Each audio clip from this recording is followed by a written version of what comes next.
Assalamualaikum warahmatullahi wabarakatuh. Alhamdulillahirabbil alamin wa bihi nasta'in ala umuri dunya waddin wassalatu wassalamu ala asyrafil anbiya'i wal mursalin wa ala alihi wa ashabihi rasulillahi ajma'in. Asyhadu an la ilaha illallah wahdahu la syarikalah wa asyhadu anna Muhammadan abduhu wa rasuluhu la nabiyya ba'dah. Allahumma rabbi shrah li sadri wa yassir li amri wahlul 'uqdatam min lisani yafqahu qawli amma ba'd. Bapak Ibu jamaah salat maghrib dan isya yang dirahmati Allah, pada kali ini kita akan membahas fikih kurban. Saya akan merujuk kepada kitab fikih sunnah karangan Syekh Sayyid Sabiq, kitab fikih modern yang merujuk kepada hadis-hadis Nabi dan malah justru tidak banyak mengutip pendapat-pendapat imam mazhab. Ada dari halaman 274 sampai 278. Saya akan mencoba memilih beberapa hal yang penting dalam konteks fikih kurban. Yang pertama, di dalam kitab ini dijelaskan tentang ta'arif. Ternyata di dalam fikih kurban itu disebut dengan al-udhuhiyah atau ad-dibhah, ad-dabhu. Al-udhuhiyah itu maknanya sembelihan, ad-dabhu itu juga maknanya sembelihan. Tidak dikenal dengan kata kurban. Kata kurban itu justru menjadi populer di kalangan masyarakat Indonesia. Disebut hari raya kurban, daging kurban. Padahal kata kurban itu sendiri adalah esensi dari penyembelihan. Karena akar kata kurban karoba, dekat. Orang yang berkurban adalah orang yang mendekatkan dirinya kepada Allah. Kurban dengan qaf, korban. Ketika jadi bahasa Indonesia, kalau dengan K itu jadi korban. Beda lagi dia. Makanya Bapak Ibu, saya pernah mengatakan hati-hati, jangan kita menjadi orang yang berkurban tapi mengorbankan orang lain. Itu dia. Kenapa bisa begitu? Bisa. Ya, bisa. Ada panitia kurban, dia mengerjakan kurban tapi urusan rokok dan kopinya nggak jelas. Mereka jadi korban itu. Dipanggilnya ketua, gesernya mulutnya kayak gini, minta rokok, ya kan? Itu bagian dari pekerjaan panitia yang harus difasilitasi oleh orang yang berkurban. Al-udhuhiyah ismun lima yadbahu minal ibil wal bakar wal ghanam. Udhuhiyah itu nama bagi sembelihan al-ibil, onta, al-bakar, sapi, wal ghanam, kambing. Hanya inilah yang boleh dijadikan kurban. Bahimatul an'am, binatang-binatang yang jinak. Selebihnya tidak bisa dijadikan kurban. Yang dipotong pada hari nahar atau ayyamut tasyrik, seperti yang disebut Allah Ta'ala di dalam Al-Quran. Itu kaitannya dengan ta'rif. Dalil yang sering disebut kaitannya dengan ibadah kurban ini adalah surah Al-Kautsar. Inna a'tainakal kautsar fasholli lirabbika wanhar inna syani'aka huwal abtar. Ini dalil yang dipakai, dan juga firman Allah, wal buduna ja'alnaha lakum min sya'airillah, bahwa ibadah kurban itu bagian dari syiar Allah. Jadi Bapak Ibu, kurban ini dia tak boleh diselenggarakan sunyi-sunyi, diam-diam, tak boleh. Dia bagian dari syiar. Makanya kalau ada orang yang membuat pada saat penyembelihan hewan kurban lalu dibuat makan-makan bersama satu kompleks, satu masjid, itu bagus. Tinggal lagi yang perlu diperhatikan adalah cara pengambilan dagingnya yang harus benar, itu saja. Tapi acara makan-makannya, rame-ramenya, ngumpul-ngumpulnya, itu bagian dari syiar yang harus disemarakkan. Fadluha, apa keutamaan, apa kelebihan, apa fadilah dari kurban ini? Bapak Ibu, ini hadisnya. Ini kelebihan kita fikih sunnah ini begini. Dia tidak pakai pendapat mazhab, dia langsung kepada hadis. Rawat Tirmidzi, diriwayatkan oleh Imam At-Tirmidzi an Aisyah, dari Aisyah dan Nabi sallallahu alaihi wasallam kala. Nabi sallallahu alaihi wasallam berkata, "Ma'amila adamiyin min amalihi." Tidak ada amal anak Adam, amal yang paling dicintai Allah pada hari nahar, min ihraqid dam, kecuali menumpahkan darah. Ihraqid dam, mengalirkan darah.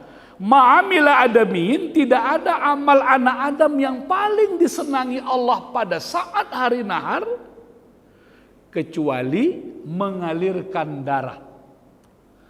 Jadi kalau begitu kita urut-urut dari puasa Arafah, salat Idul Adha, lalu berkurban, menyembelih, mana yang paling hebat dari amal ini? Kurban, bukan sholatnya, bukan Arafahnya. Maka hadis ini bunyinya ahabbu ilallah, yang paling dicintai Allah, yang paling disukai Allah adalah dengan mengalirkan darah itu. Kenapa? Di dalam hadis ini juga dikatakan hewan kurban itu yang kita kurbankan itu la ta'ti yaumul qiyamah, akan datang pada hari kiamat, biquruniha, dengan tanduknya, wa asy'ariha, dengan bulu-bulunya, dan itu akan menjadi saksi di hadapan Allah Subhanahu wa taala. Jadi Bapak Ibu sekalian, makanya ketika kita berkurban itu, dan dalam kitab ini dibahas di bagian terakhir, Nabi memerintahkan kepada Fatimah untuk menyaksikan kurbannya. Karena apapun yang kita sembelih pada saat itu nanti akan menjadi saksi, akan bersaksi ke hadapan Allah bahwa dia telah dijadikan kurban oleh kita. Itu menjadi fadilahnya. Oleh karena itu Bapak Ibu, inilah yang harus direbut, kesempatan untuk berkurban. Bagaimana dengan hukumnya? Al-udhiyah sunnatun muakkadah. Hukumnya sunnat muakkad. Sunnat muakkad ini satu tingkat di bawah wajib, di atas sunnat. Jadi antara sunnat dan wajib, di tengahnya sunnat muakkad. Sunnat yang dikuatkan, hampir saja diwajibkan, tapi tidak sampai wajib. Tidak sampai wajib. Kenapa tidak sampai wajib? Karena ada satu kondisi yang sangat terkait dengan kita, dengan mukallaf atau dengan orang-orang yang dikenakan perintah itu. Wa yukrahu tarkuha, dimakruhkan meninggalkannya, ma'al qudrati 'alaiha, padahal dia punya kemampuan untuk berkurban. Jadi Bapak Ibu, sebenarnya apa ukuran orang itu harus berkurban? Itu ukurannya bukan personal, tapi ukurannya adalah keuangan keluarganya.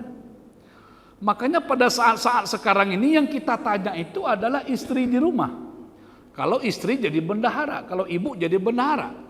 Tapi kalau bapak kepala keluarga sekaligus merangkap bendahara, itu lain lagi soal. Karena ada juga itu suami merangkap bendahara. Jadi istrinya yang minta duit sama dia, kasih aja di bendahara lah dia. Ada itu.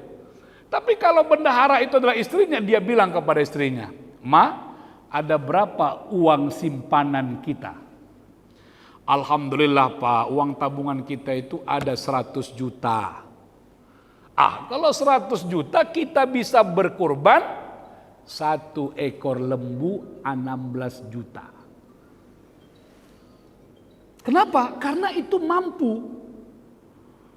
Berapa uang kita yang tersedia, Mak? Pak, uang kita di tabungan setelah semua kita bayar untuk kepentingan bulan depan, uang kita hanya tinggal 15 juta. Kalau 15 juta, kita hanya bisa berkurban 1 bagian saja, 2 juta. Berapa Pak sekarang? 2,5 juta. Dia hanya bisa satu bagian.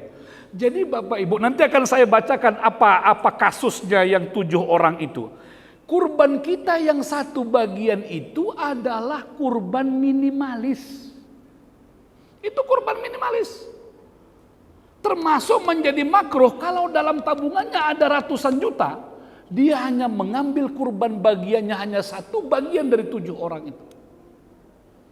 Karena yang satu bagian itu bagian paling kecil, bukan itu ukuran kurban. Namun at least paling tidak ketika dia bisa mengambil satu bagian dari 7 itu, dia disebut berkurban. Di bawahnya nggak masuk. Dia bawa ayamnya 20 ekor misalnya, dia bawa ikan guraminya sekian puluh ekor misalnya, itu tidak masuk dalam konteks kurban yang disyariatkan itu.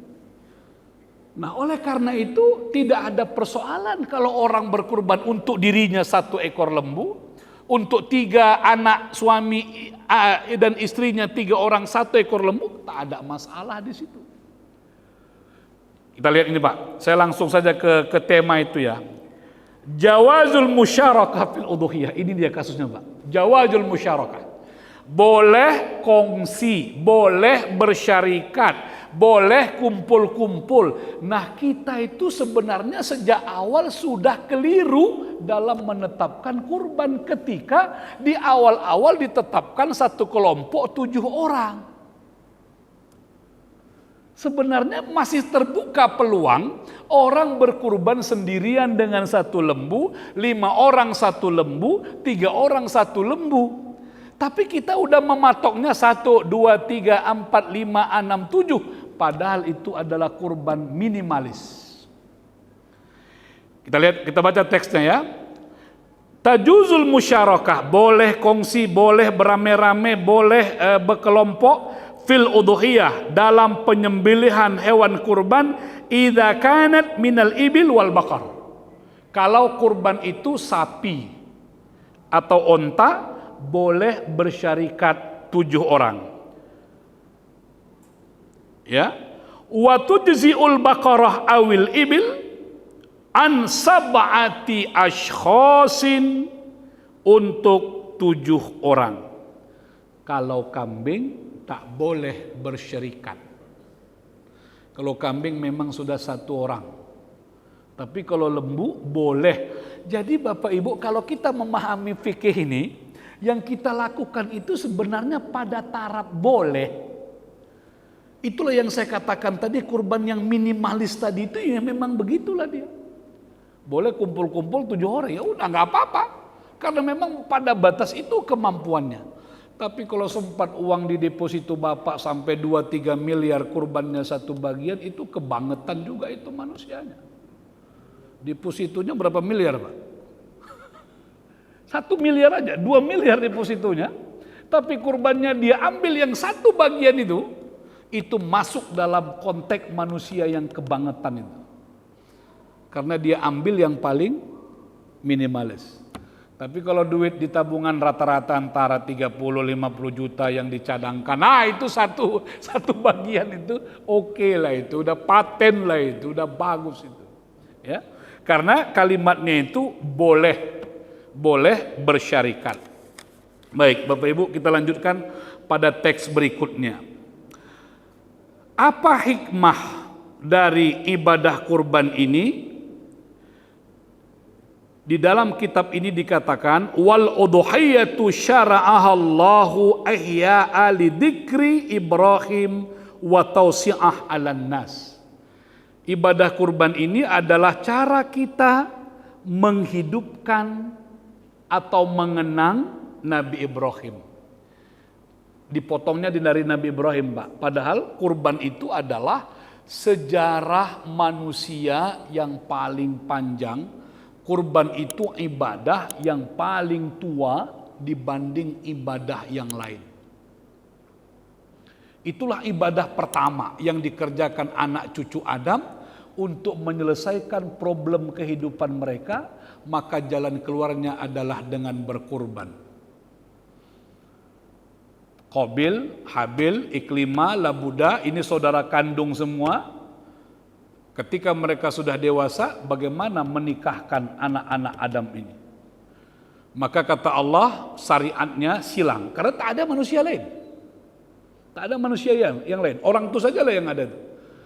Tak boleh anak pertama menikah dengan anak kedua dengan anak ketiga dengan anak keempat. Tidak boleh, harus silang. 1 dengan 3, 2 dengan 4. Masalahnya adalah 2 orang anak perempuan Adam ini cantiknya tak sama. Bukan pun Betty, kalau beda-beda tipis masih oke lah. Ini jauh bedanya. Yang satu cantik, yang satu tak cantik. Inilah yang menjadi persoalan. Kalau mau dikaji-kaji Pak, sejarah manusia itu persoalan pertama adalah perebutan perempuan. Iya Pak, perebutan perempuan itu masalah pertama. Ketika Qabil dinikahkan dengan adiknya yang nomor 3, dia nggak mau karena adiknya nomor 3 itu jelek. Adiknya yang langsung di bawah dia perempuan cantik. Tapi nggak boleh, harus disilang. Dia tak terima. Nabi Adam minta petunjuk kepada Allah, kata Allah, perintahkan anakmu untuk berkorban. Nanti akan dilihat siapa yang baik, siapa yang soleh, siapa yang tulus, siapa yang ikhlas. Di situ pula lah nanti terjadinya pembunuhan pertama dalam sejarah manusia. Habil harus tewas, dan itu Bapak kalau dibaca pada surah Al-Maidah itu, kita membaca rangkaian berita ayat ini itu sangat dramatis sekali. Aku akan membunuhmu, kata Qabil. Apa kata adiknya? Kalau kau membunuhku, bunuhlah. Aku tidak akan membalas engkau. Aku akan pasrahkan diriku.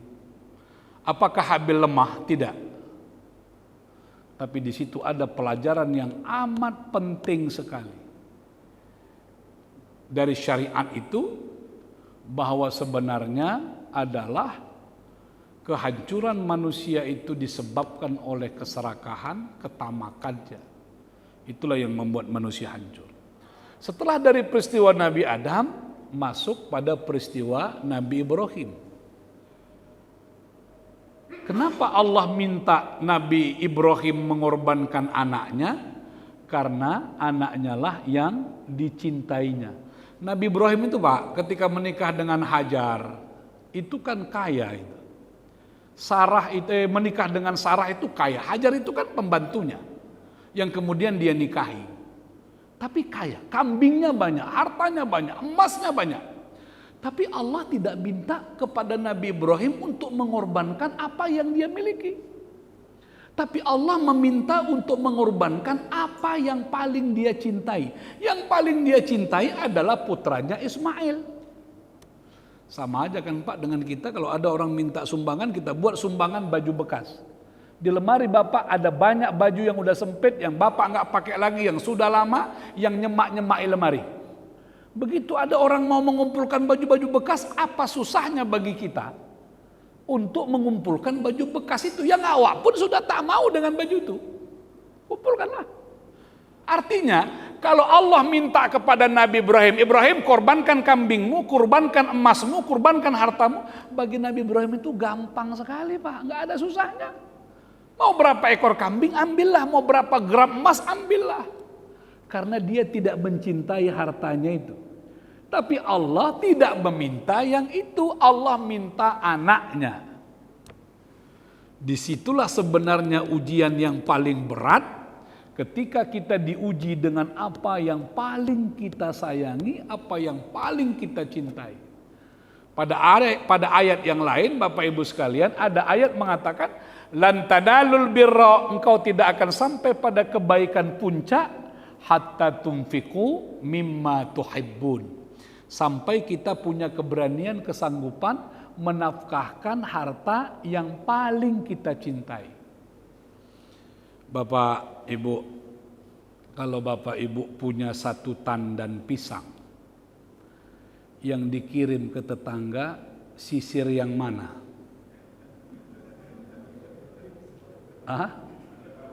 Paling bawah. Kenapa yang paling bawah dikirim? Kenapa tak yang paling paten? Nah, itu gambaran sederhana tentang diri kita.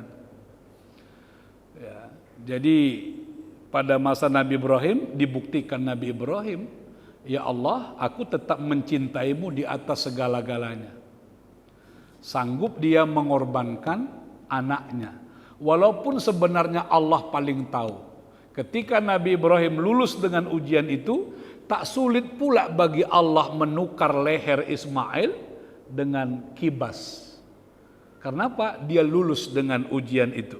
Jadi di kitab ini dikatakan untuk menghidupkan, untuk mengingat Nabi Ibrahim adalah sosok manusia yang kecintaannya kepada Allah membuat ia bisa membebaskan dirinya dari keterikatan terhadap dunia. Oleh karena itu Bapak Ibu, ada kan satu hadis yang dikatakan Nabi itu, manusia itu nanti dihinggapi dengan penyakit wahan. Bukan Wuhan ya, Wuhan itu kan di Cina ya, nama daerah Wuhan. Dari situ asal apa kemarin, pandemi itu. Tapi wahan, apa itu wahan? Hubbud dunia wa karahiyatul maut. Cinta dunia, takut mati. Itu pasangannya lah itu. Kalau orang sudah cinta dunia, pasti takut dia meninggalkan dunia itu. Tapi kalau dia meletakkan dunia itu tidak di dalam kolbunya, dunia itu dia taruh di atas genggamannya, tidak akan ada karahiyatul maut, tidak ada ketakutan terhadap mati.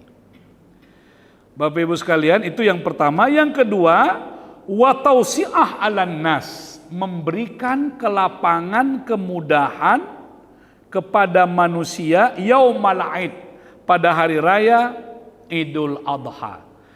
Bapak Ibu, ini hadisnya disebut di dalam kitab ini. Tapi hadis inilah yang kita abaikan berpuluh-puluh tahun. Sampai sekarang. Yang saya duga sampai kiamat pun tak akan berubah cara kita merayakan Idul Adha. Padahal dalam hadis ini, inna mahiya ayyamu aklin wa syurbin wa dzikrin lillahi azza wa jal. Hari raya kurban Idul Adha 10 Zulhijjah, 11, 12, 13 itu adalah hari-hari untuk makan, untuk minum, untuk zikir kepada Allah Subhanahu wa ta'ala. Karena itu pula lah pada bulan Zulhijjah 4 hari diharamkan berpuasa. Idul Fitri hanya 1 hari diharamkan berpuasa. Tidak ada hadis yang menyuruh Idul Fitri buat lemang, lontong, ketupat, kacang tojen, kue semprit, kue macam, nggak ada itu, nggak ada Pak, nggak ada perintahnya itu. Tapi kalau Idul Adha itu memang disuruh Pak. Memang Idul Adha inilah awak harus menyiapkan banyak makanan di rumah, bukan untuk awak santap sendiri, tapi banyak-banyaklah awak menjamu orang. Di situ jugalah dengan faedah kurban. Kalau orang yang berkurban boleh dia dapat 1/3, dia pun boleh mendapatkan daging kurban dari mana-mana tempat, bukan itu di stoknya di dalam lemarinya, sehingga 1 bulan aman. Alhamdulillah Bang, amanlah sebulan nih daging kita nih Banyak kali tuh daging kurban dari masjid, dari mana-mana dalam lemari penuh. 1 bulan ini amanlah. Maksudnya bukan itu. Maksudnya itu adalah bawalah orang, 5 orang anak yatim datang ke rumah kita. Mereka makan, mereka santap makan yang lezat. Setelah itu Allahu Akbar, Allahu Akbar, Allahu Akbar, takbir, udah selesai. Karena kerja kita 4 hari itu kan itu Pak. Ya, 4 hari. Jadi nanti pun di masjid ini pada Idul Adha itu Herman itu dari 10, 11, 12, 13 itu teh tarik itu harus lebih banyak dia pagi-pagi. Dengan jenis-jenis makanan. Hari ini keluar rendang, besok keluar masak putih, besok keluar kari, entah apa-apalah bantilah situ. Selama 4 hari itu malah dia menjadi sunat. Apalagi kalau kita panggil anak-anak yatim, orang-orang miskin. Karena memang dia tausiah ya, memberi keluasan kelapangan gitu, kepada orang-orang pada hari Idul Adha. Nah, Bapak Ibu sekalian, Kalau kaitannya dengan daging kurban itu relatif sudah kita pahami bersama. Mala yajuzu ayyudha, apa yang tidak boleh untuk disembelih. Itu sudah kita pahami bersama. Al-maridatul bayyinu marduha, tak boleh menyembelih hewan kurban yang jelas-jelas penyakitnya. Artinya ketika dia menyiapkan membeli hewan kurban itu, dia pun bersengaja membeli yang sudah sakit tuh. Tidak boleh juga yang al-arja, tidak boleh yang al-aura, tidak boleh pincang, tidak boleh cacat, tapi harus memberi yang terbaik. Yang terbaik itu tentu saja dengan ukuran-ukuran yang kita sepakati. Ya kalau nanti kita belajar dari kurbannya Qabil Habil itu Pak. Qabil itu kan ketika dia berkurban, dia cari yang paling buruk itu. Dia cari kualitas yang paling rendah. Beda dengan Habil, yang dia cari itu adalah kualitas terbaik. Maka jangan heran nanti bisa jadi ada orang berkurban, muter-muter dia keliling Medan ini, asik membacai sepanduk saja kerjanya. Dicarinya di mana kurban yang ada 1,9. Oh ini berapa? 23. Oh ini berapa? 24. Oh ini 25. Mak, tinggi kali. Mutar dia satu kota ini untuk menemukan yang 18 dengan 19. Nah itu kalau kita berkorbannya begitu, dia tidak mempersembahkan yang terbaik. Ya, dia tidak mempersembahkan yang terbaik. Tapi syariat mengatakan harus mempersembahkan yang terbaik. Kapan waktu menyembelih? Wa yustaratu fil udhiyah, disyaratkan pada saat menyembelih itu setelah selesainya khotib, ya, atau kalau dalam kitab ini dikatakan pada hari 10 Zulhijjah, 11, 12, 13 setelah tulu'u syams, setelah terbitnya matahari dan sebelum terbenamnya fajar pada 13 Zulhijjah. Tapi lazimnya kita menyelenggarakan penyembelihan itu setelah kita melaksanakan sholat Aid. Tapi pada saat masuk waktu 10 Zulhijjah itu sudah boleh melakukan penyembelihan. Ya, tapi kita memilih setelah selesai melaksanakan sholat Aid. Nah ini persoalan yang sudah pernah saya sampaikan beberapa tahun lalu, tapi alhamdulillah sampai saat ini belum diamalkan.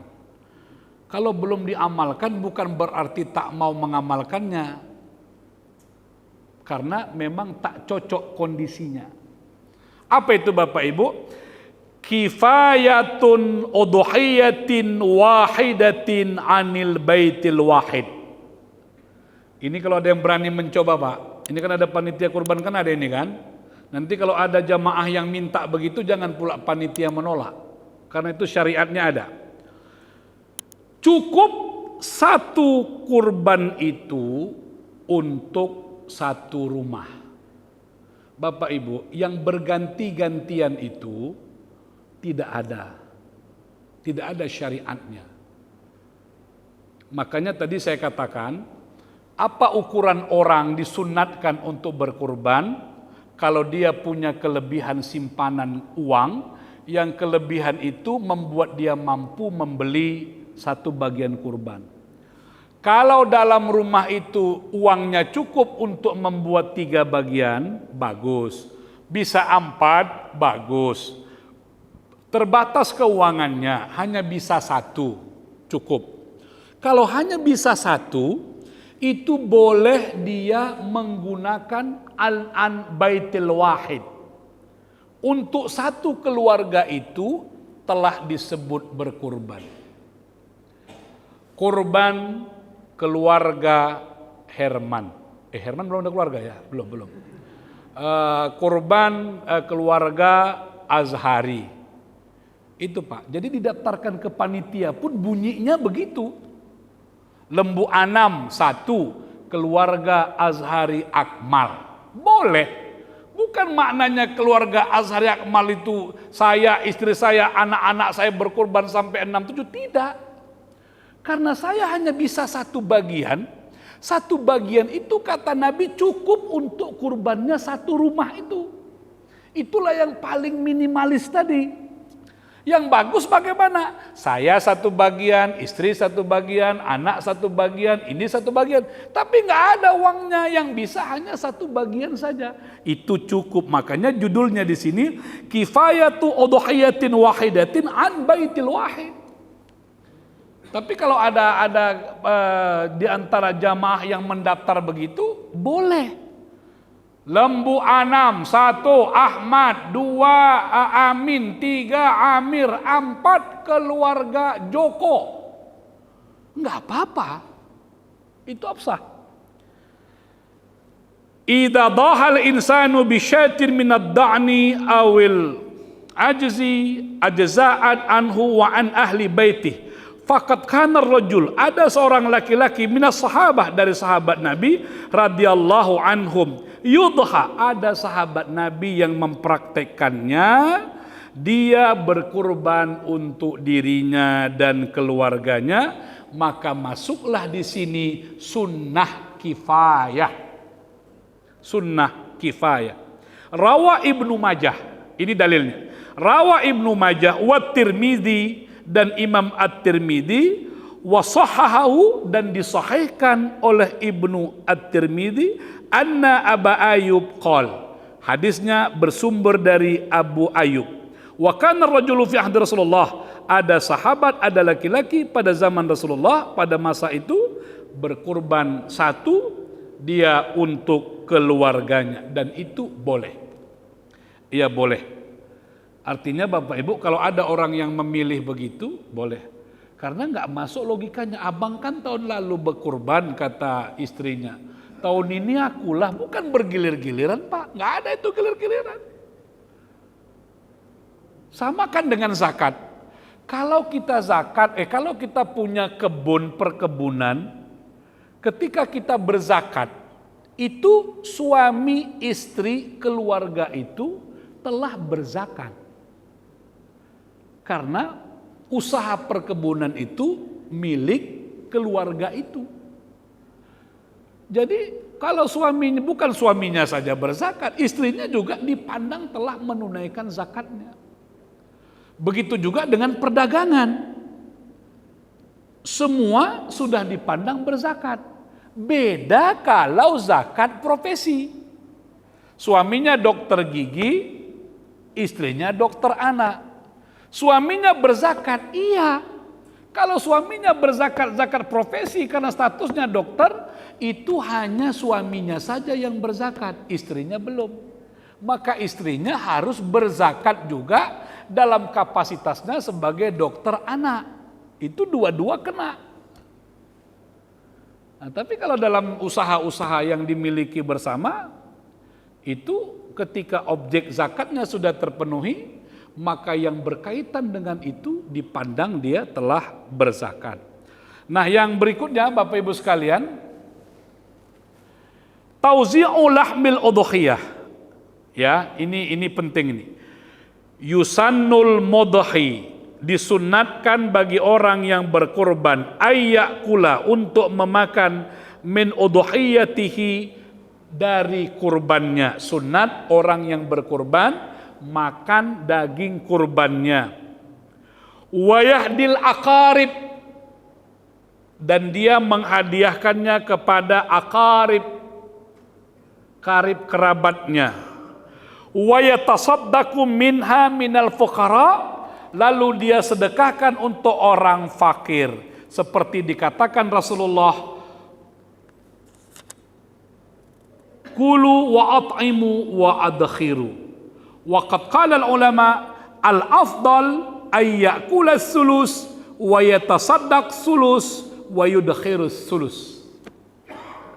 Itu kaitannya dengan membagi pembagian daging kurban. Pertama, sunnah orang yang berkurban memakan walaupun hanya satu serat saja. Yang kedua, dia hadiahkan buat karib kerabatnya. Ya, karib kerabatnya. Yang ketiga, dia sedekahkan. oleh panitia ini bisa disederhanakan menjadi 2 saja. Boleh, nggak ada masalah. Karena ini bukan ketentuan yang mengikat. Ini hanya aturan-aturan yang menjadi panduan kita. Kalau panitia mengatakan 1/3 untuk orang yang berkurban, untuk yang bertujuh, 2/3-nya untuk fakir miskin, untuk tetangga segala macam, itu tak ada soal, semuanya silakan saja. Dan menurut para ulama, al-afdal, yang paling afdal itu ayyakula sulus, 1/3 dimakan. Cuma mana makannya 1/3 itu kalau untuk awak sendiri? Maka maknanya tadi, makanlah dia bersama orang-orang yang mau kita lapangkan, yang mau kita berikan kebahagiaan dengan daging kurban itu. Wa yazuzu naqluha walau ila baladin akhar. Ini kaidah-kaidah fikih ini penting, Pak, supaya kita tidak menganggapnya sebuah keharusan. Memindahkan hewan kurban ke tempat-tempat minoritas itu dalam bahasa fikih itu boleh, bukan satu kewajiban, bukan satu kemestian, bukan satu keharusan. Tapi boleh, wa yajuzu, boleh, naqluha, memindahkan daging kurban itu ila baladin akhar, kepada tempat yang lain. Wala yajuzu bai'uha, tak boleh dia dijual. Ya, tidak boleh dijual, dan apalagi kulitnya. Itu sampai di situ sudah clear penjelasannya. Tidak ada yang boleh dari daging kurban itu dijual. Sama maknanya, tak boleh dari daging kurban itu dijadikan upah, yang kita mengambilnya kemanfaatannya sekaligus. Karena dia tukang potong, karena dia tukang cincang, sebagai tambahan upah. Tambahan upah, kasihlah dia kepala, kasihlah dia kaki. Itu tak boleh. Karena kalau dibayar dia cuma 300.000, 300.000 itu kecil kali. Karena kecil, tambahlah kepala, tambahlah kaki. Tak boleh. Tapi kalau kita memaknainya sebagai hadiah, menghadiahkan kepala untuk tukang potong, menghadiahkan kaki untuk orang-orang yang kita tengok kerjanya lebih, sebagai penghargaan, sebagai hadiah, boleh itu diberikan. Nah, walaupun dilarang untuk menjualnya, Bapak Ibu sekalian, ada pendapat pendapat Abi Hanifah. Jadi kitab fikih sunnah ini, kalau memang pendapat itu hanya ada dalam imam itu, mau juga dia kutip. Wa inda Abi Hanifah, di sisi Abu Hanifah, annahu, bahwasanya Abu Hanifah yajuzu bai'u jildiha, membolehkan menjual kulitnya, tetapi wa yatasaddaqu bisamanih, tapi dia mensedekahkan harganya itu. Jadi kembali lagi. Nah, disinilah Bapak Ibu, panitia memang harus mencermati orang yang diberikan kurban. Kenapa? Bisa jadi orang yang mendapatkan kurban itu adalah orang yang amat sangat susah sekali. Begitu dia dikasih daging kurban, lama dia memandangi daging kurban itu. Mau dibuat apa lah ini? Bumbu rendang, membeli bumbu rendang pun dia tak mampu. Mau disambal lado, minyak dengan cabai pun dia tak punya. Memang parah betul. Orang seperti ini bagaimana kita mensiasatinya? Juallah kulit itu. Berapa satu lembu harga kulit, Pak? Ada yang tukang jual kulit?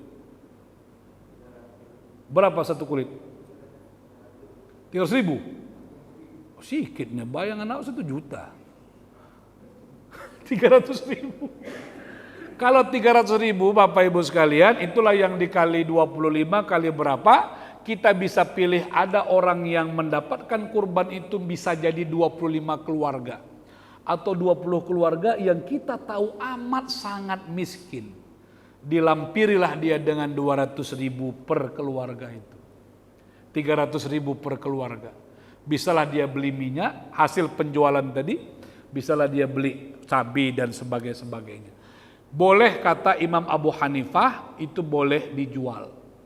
Ya, kalau pendapat yang lain tak boleh dijual, harus dibagi.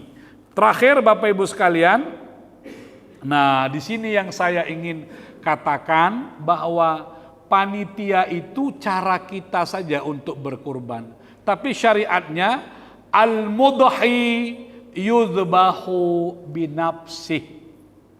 Yang terbaik itu orang yang berkurban harus menyembelih, mengurus kurbannya sendiri. Itu syariat yang ditetapkan Rasulullah. Dia memotongnya sendiri, dia mengurusnya sendiri. Makanya kalimatnya yusannu limay yahsunud dzibha. Tapi disyaratkan juga jangan pula orang yang berkurban ini tak pandai dia menyembelih, ditekannya juga menyembelih 4 jam baru mati lembu. Nah, itu tak bagus, itu udah penyiksaan ya. Kalau dia tak ahli janganlah dipaksa. Tapi teks ini Bapak Ibu, al-mudhi yudbahu binafsih, harus diingat pada saat kita berkurban dari hulu sampai hilir itu tanggung jawab orang yang berkurban. Maka kalau kita membentuk panitia, inilah semangat gotong royong, inilah semangat kebersamaan oleh kita. Tapi jangan semangat kebersamaan itu mencederai orang yang berkurban, juga mencederai panitianya. Harus semuanya aman. Makanya dalam rapat-rapat saya tegaskan, berapa biaya operasional dari penyembelihan kurban itu harus dimusyawarahkan, disepakati dan ditanggung-jawabi oleh orang yang berkurban. Satu yang sering dulu waktu di masjid. Kalau tidak di masjid mungkin ada cara lain ya. Kalau di masjid orang berkurban, yang sering terabaikan itu adalah dipakainya air masjid untuk mencuci daging tanpa air itu dibayar oleh orang yang berkurban. Ya, itu sampai begitulah bersihnya kurban itu. Begitu kita di masjid, berapa air nih? Tak banyak lah. Walaupun tak banyak, harus dikeluarkan orang yang berkurban tuh 20, 30, 40 ribu. Dia keluarkan untuk membayar air masjid yang dipakai.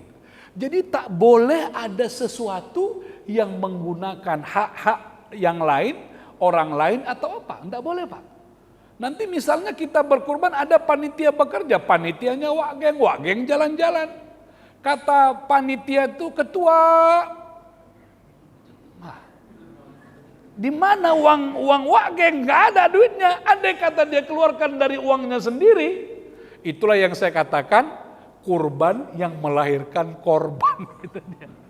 Nah sampai detail itu Pak. Walaupun pendapat kita boleh, kita sepakat hanya yang dibiayai adalah kopi, teh dan makan siang. Rokok tidak masuk. Kalau itu disepakati Pak, boleh silakan Pak. Karena nggak mungkin pula semua diurus, nanti panitianya minta pulsa. Untuk apa? Komunikasi ini ke sana kemari. Ya, tapi semuanya harus berangkat dari kesepakatan. Nah, terakhir Bapak Ibu sekalian, ini juga sudah sering disampaikan, tapi untuk mengingatkan kita supaya tidak sepele dengan kurban kita itu, maka orang yang berkurban harus memperhatikan kurbannya. Fa in kana la yahsunud dzibhu, kalaulah orang itu tidak pandai menyembelih, fal yashhadhu, hendaklah dia menyaksikan hewan kurbannya, wa yahduruhu, hendaklah menghadiri prosesi penyembelihan hewan kurban. Tentu kecuali ada uzur. Kalau sakit, itu boleh. Tak bisa nengok darah, itu boleh. Ini dalilnya, fa inna Nabiya sallallahu alaihi wasallam qala li Fatimah. Nabi pernah berkata kepada Fatimah, ya Fatimah, wahai Fatimah, qumi, berdirilah engkau, fashhadi adhiyataki, saksikanlah kurbanmu, fa innahu yaghfiru laki inda awwali kitratin min dambiha kullu dzambin amiltihi. Ini luar biasa hadis nih Bapak Ibu. Ini tidak boleh kita anggap ringan ini. Apa kata Rasulullah? Fatimah, saksikan kurbanmu itu Karena sesungguhnya lembu yang engkau jadikan hewan kurban itu yaghfiru laki, akan minta ampun kepada Allah agar Allah mengampuni dosamu. Ini nilai spiritualnya tinggi, Pak. Makanya kalau kita kurban tuh pegang-pegang juga lah lembu awak.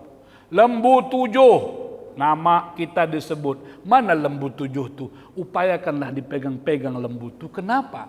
Dari hadis ini, lembu ini tahu dia dikurbankan oleh siapa dan dia mohon kepada Allah, ya Allah, ampuni orang yang telah mengurbankanku. Kapan itu terjadi? Kata Nabi, awalu kitratim min dammiha. Pada saat pertama darahnya itu memuncrat, dia minta ampun kullu dzambin, setiap dosa yang pernah engkau katakan. Wa quli, ketika darah yang pertama itu keluar muncrat, engkau pun berkata, inna salati wa nusuki wa mahyaya wa mamati lillahi rabbil alamin la syarikalah wa bidzalika umirtu wa ana awwalul muslimin. Faqala ahadus sahabah, berkata para sahabat, ya Rasulullah, apakah kami boleh menyebut wa ana awwalul muslimin? Nabi mengatakan, bal lil muslimina amma. Ini Bapak Ibu dahsyat. Coba perhatikan, kita nih jadi orang Islam urutan yang keberapa? Yang awalul muslimin itu siapa? Itu sahabat-sahabatnya Rasulullah, generasi pertama orang Islam. Tapi pada saat kurban ini kata Nabi, kita baca inna salati wa nusuki wa mahyaya wa mamati lillahi la syarika lahu wa bidzalika umirtu wa ana awwalul muslimin. Kita sebutkan di situ ana awwalul muslimin. Ketika Nabi ajarkan itu, ada sahabat yang bilang, ya Rasulullah, kami boleh nggak bilang ana awal muslimin?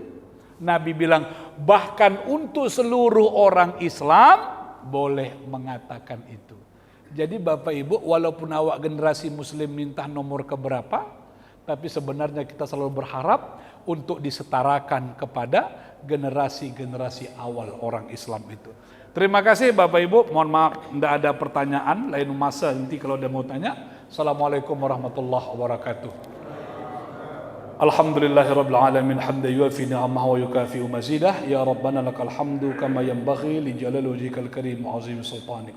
Rabbana zidna ilman nafi'an warzuqna fahman kamila wa rizqan halalan thayyiban wa 'amalan salihan wa maqbula. Rabbana atina fid dunya hasanah wa fil akhirati hasanah wa qina 'adzabannar. Wa sallallahu ala sayyidina Muhammadin nabiyil ummi wa ala alihi wa sahbihi wa barik wa sallam walhamdulillahi rabbil alamin. Taqabbalallahu minkum.